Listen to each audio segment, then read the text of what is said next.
Namaste everyone. Let's try to understand महायज्ञ का पुरस्कार written by यशपाल।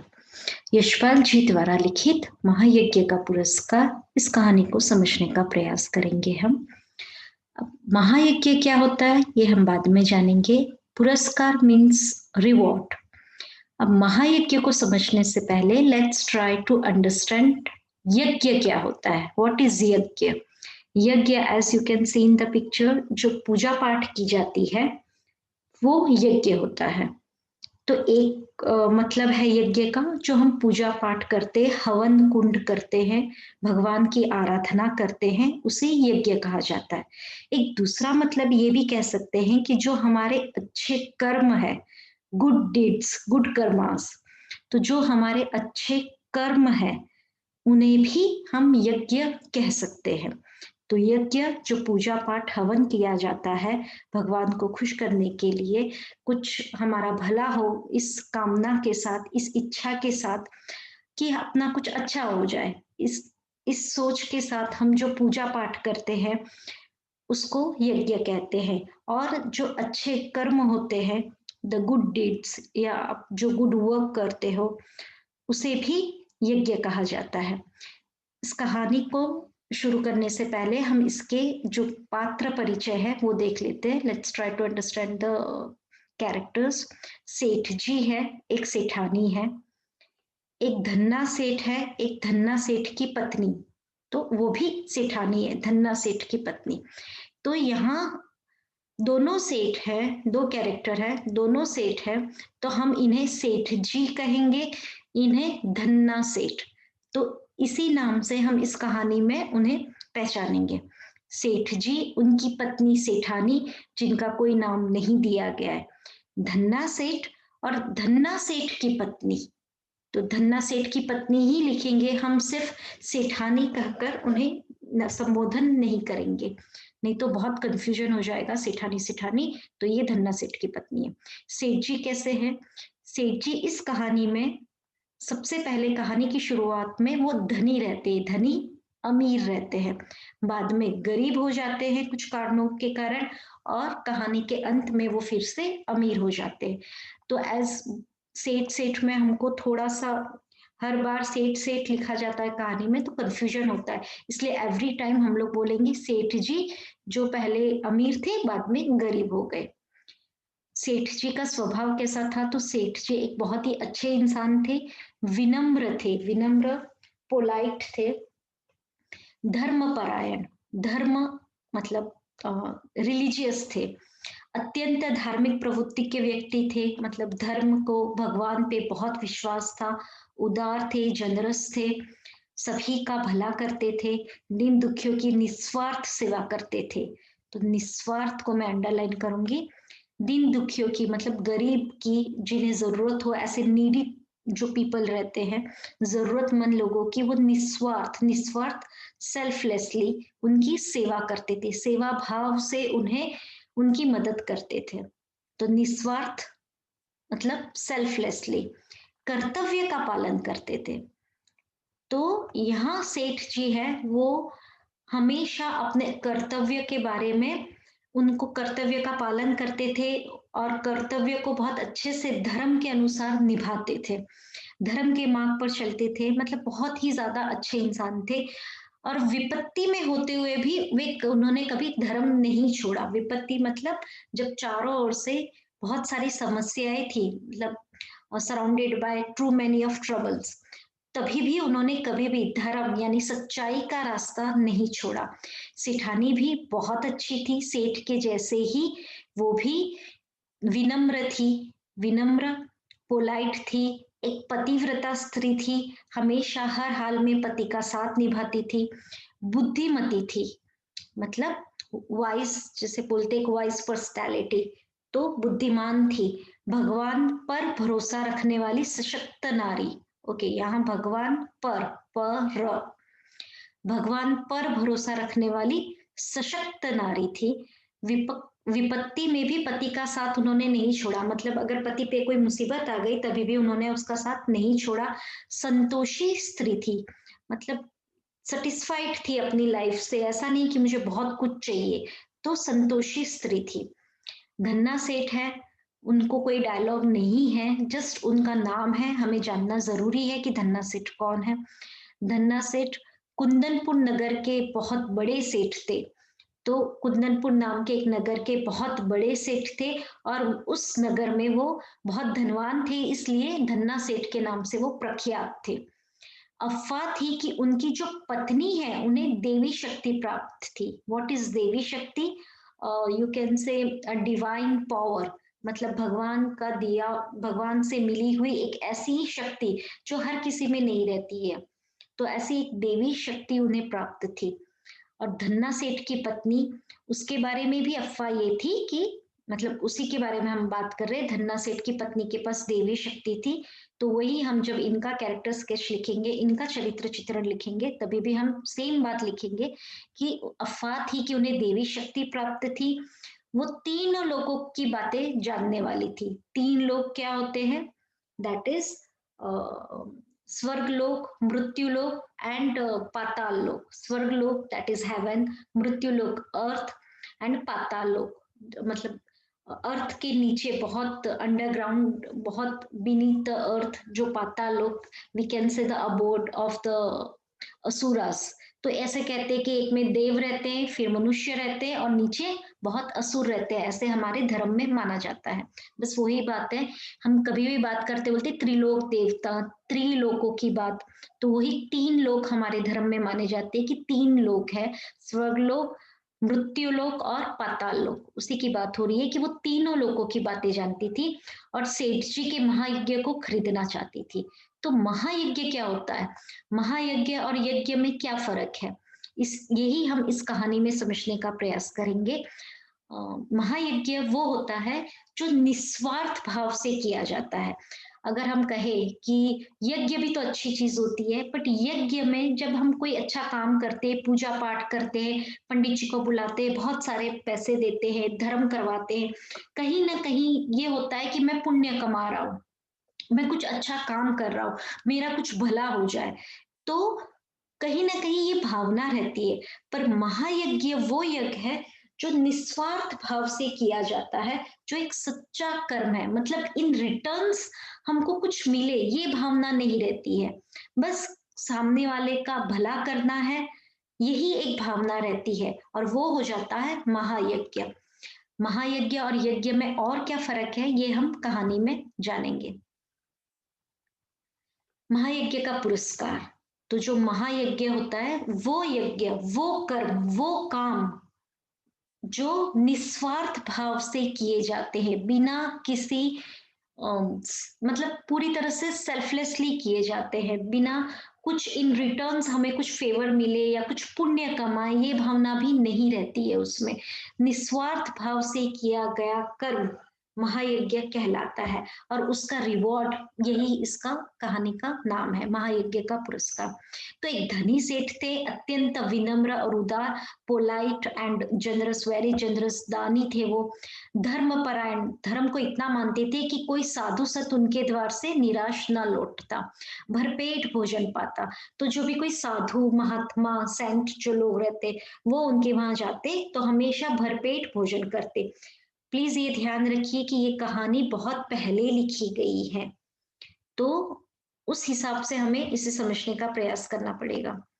भंडार का द्वार, भंडार मतलब जो स्टोर हाउस, मतलब उनके घर में जितना भी अन्न था, खाना था, तो भंडार का द्वार सबके लिए खुला था, जो आएगा उसे मिलेगा, जो हाथ पसारे वही पाए, मतलब जो मांगेगा, जो इंसान मांगेगा, नीडी पर्सन, जो जरूरतमंद इंसान आएगा उसे मिलेगा।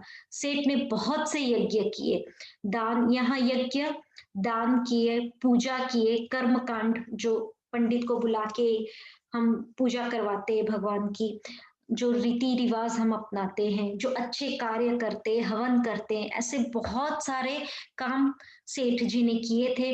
और दान में उन्होंने दीन दुखियों में बहुत धन बांटा था। दीन दुखी मतलब गरीब लोगों में, जरूरतमंद लोगों में उन्होंने बहुत सारा धन बांटा था। हमेशा जो उनके द्वार आता था कभी भूखा नहीं जाता था। पर सब दिन होत ना एक समान, इसका मतलब है कि हमेशा वक्त एक जैसा नहीं रहता, सारे दिन एक जैसे नहीं रहते। मतलब जीवन में सुख आता है फिर दुख आता है, अगर दुख है तो फिर सुख आता है, हमेशा ना सुख रहता है, हमेशा ना दुख रहता है। अकस्मात अचानक दिन फिरे मतलब समय बदल गया उनका, क्योंकि सेठ बहुत अमीर है, दान करते हैं लोगों को, दान धर्म करते हैं, भूखों को खाना देते हैं, धन बांटते हैं, मन से, खुले मन से, उदार मन से सबको सब कुछ देते हैं।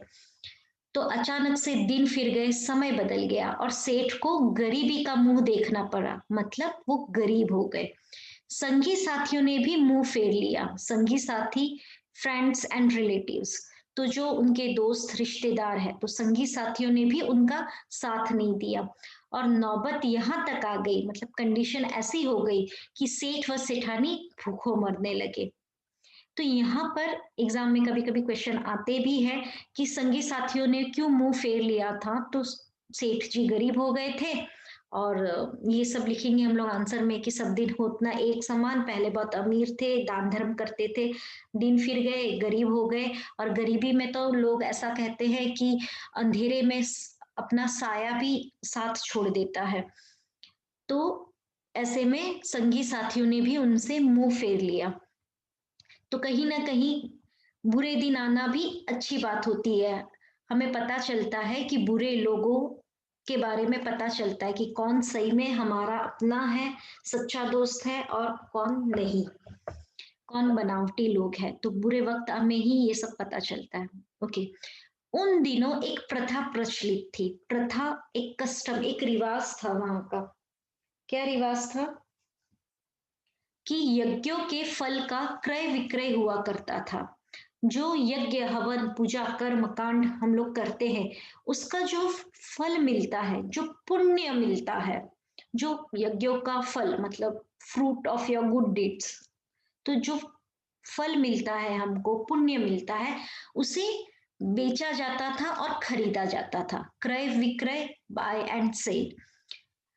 छोटा बड़ा जैसा यज्ञ हो, मतलब आपने छोटा यज्ञ किया है या कोई बहुत बड़ा यज्ञ किया है, बहुत सारा पैसा खर्चा करके धन सामग्री आपने जुड़ा के बहुत बड़ा यज्ञ किया है, तो उस यज्ञ के अनुसार आपको उसका मूल्य मिल जाता था। मूल्य मतलब पैसे मिल जाते थे। तो जब बहुत तंगी हुई तो एक दिन सेठानी ने कहा, न हो तो एक यज्ञ ही बेच डालो।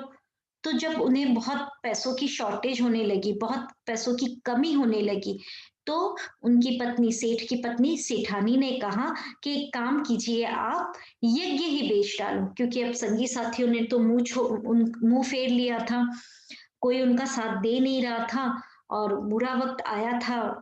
तो सेठानी ने कहा कि आप एक काम करो, हमने बहुत सारे यज्ञ किए, हमने बहुत सारा पुण्य कमाया है, तो आज ऐसा करते हैं कि हम एक यज्ञ बेच डालते हैं। ये तो हुई कहानी की बात।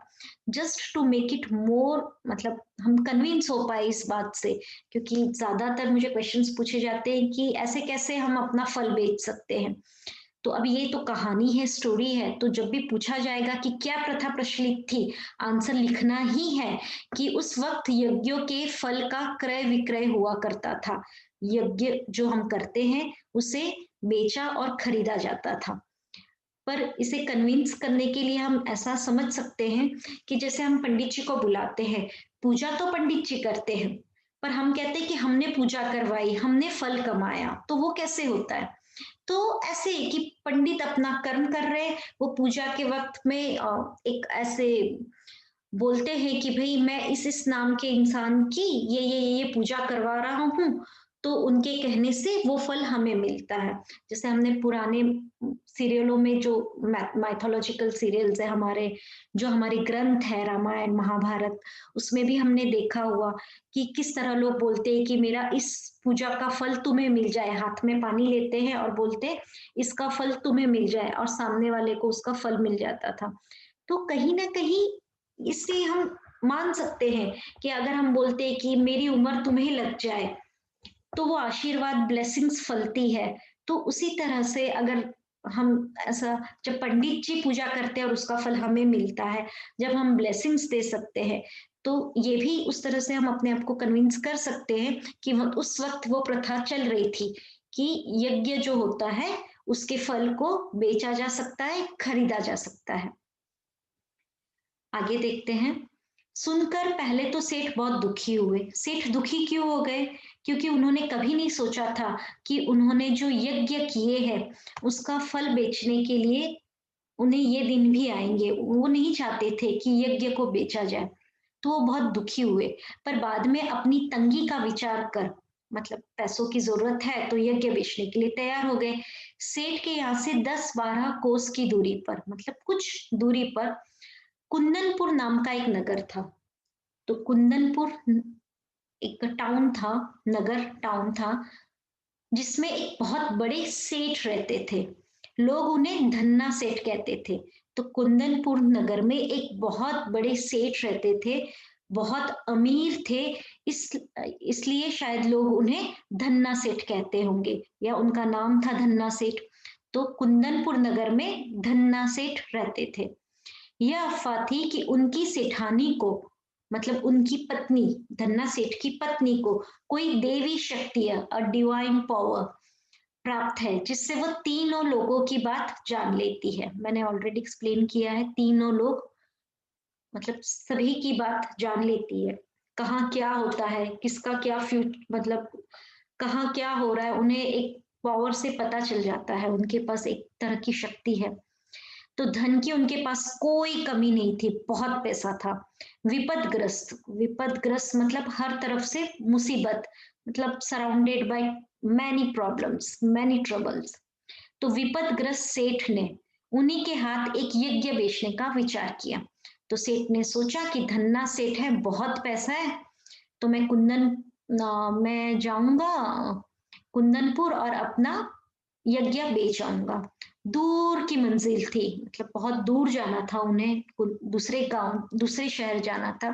तो सेठानी, सेठ की पत्नी, कौन से सेठ जो गरीब हो गए हैं, उस सेठ की पत्नी ने पड़ोसी से थोड़ा सा आटा मांग लाई रोटी बनाने के लिए, और रास्ते के लिए 4 मोटी मोटी रोटियां, मतलब ट्रैवलिंग में भूख लगे तो रास्ते के लिए 4 मोटी मोटी रोटियां बनाकर एक पोटली में बांधकर सेठ को दे दी।